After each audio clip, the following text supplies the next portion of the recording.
So New York Jets have made some headlines this week. The season not going the way they thought it was, and this really is a season with all the chips on the table.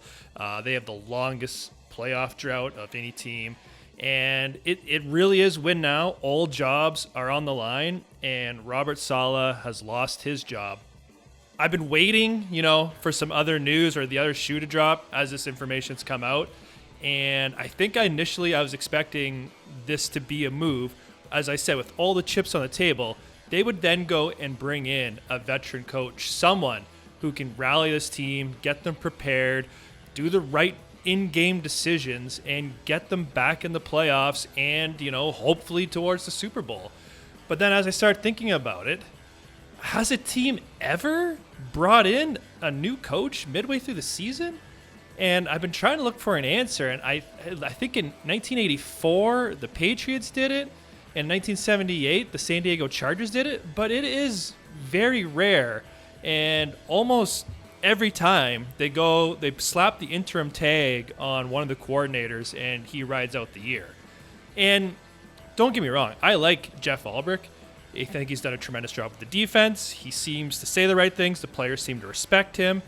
But for a season where everything is on the table, you might only have this 1 year with Aaron Rodgers, and when Aaron Rodgers goes, who's going to be the quarterback for this team? It just seems the Jets are going to start a new cycle of just basement dwelling that is going to make all the fans go crazy. So why wouldn't you reach out and bring in a veteran coach to help see this team towards the playoffs and its ultimate goal? The two big ones that obviously come to mind, Vrabel and Belichick.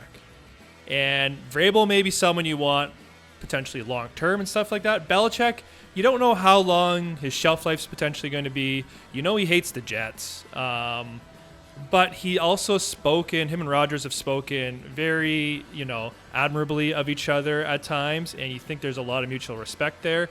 Like bringing in Bill to run this team.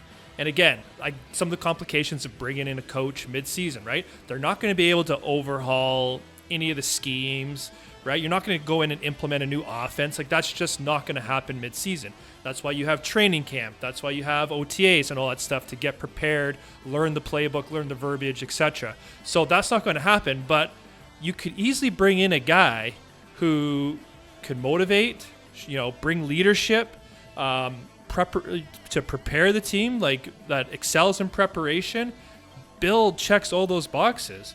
A guy who can handle the in-game, calling the timeouts, when to go on fourth down, just all those stuff that our previous coaching regime, and not even Saleh, go back to Adam Gase and all the ineptitude of coaches we've trotted out there. The Jets just haven't had a real adult in the building.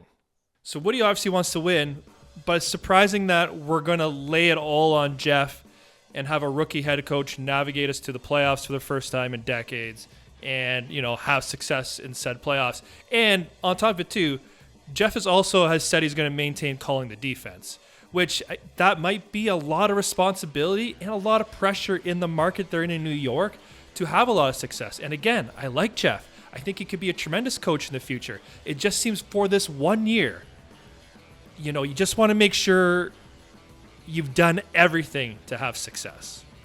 And then let's talk about Saleh. Firing him now, again, it's a bit of a head scratcher. Why didn't you fire him in the offseason and then allow a new coach to come in and prepare? There's tons of evidence over the past 2 seasons that could justify a switch of the head coach. The handling of Zach Wilson, all the leaks that stuff are going on this team. You could just tell the locker room has been split. Everyone's not united and fighting for each other. There's fractures here and there, people talking behind each other back. And then obviously the losing on, Sunday.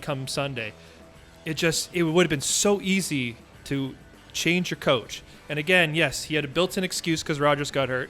He had a built-in excuse he had to use Zach Wilson. But it doesn't look much better. And it's funny because Saleh, one of the things he did when he's coming in was going to strip Nathaniel Hackett of play calling and allow Todd Downing to call plays.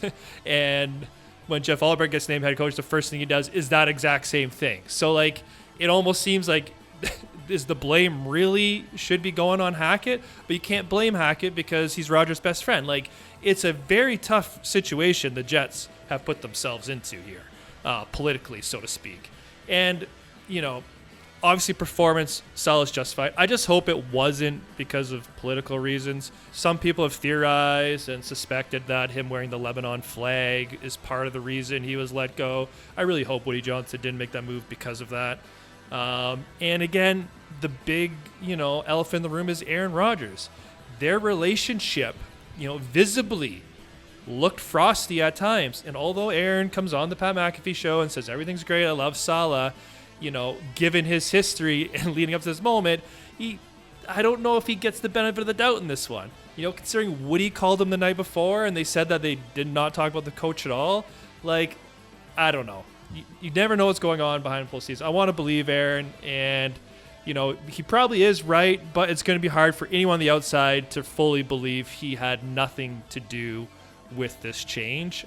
But maybe the coaching change is all this team really needed, right? Aaron Rodgers is more or less responsible for the offense. The defense, other than week 1, has been much improved and is looking great. Maybe this is the kick in the butt everyone needed. The last few weeks, there's been a lot of lack of effort, lack of concentration. Maybe this is the wake-up call, right? This is accountability. At the end of the day, this is accountability for the team, right?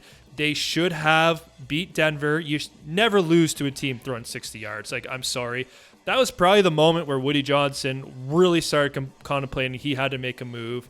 And then Aaron Rodgers has one of the worst games of his career, pretty much sealing Robert Saleh's fate. So this move is really, at the end of the day, it's going to be accountability for the New York Jets. The coach is gone, and guess what? If you don't keep performing, who's up next? It's going to be the players. Players are going to start getting benched and losing playing time if they don't perform up to their capabilities. It's that simple. There's a lot of money invested in this team. There's not a lot of time for this team. We're at the quarter point of the season. They got to start winning. And good news is, if you look back through history, whenever there's a coaching change made, that team typically wins their next game, no matter how shitty that team is. And the Jets have a big divisional matchup against the Bills Monday night where they can walk out of that game potentially in first place. And if they do, they'll then be in the driver's seat for the rest of the season, and everyone's probably feeling really good about each other. But let me know in the comments, are you confident in Jeff Ulbrich leading this team into the playoffs? Or would you rather the Jets go all out and try to bring in a veteran head coach?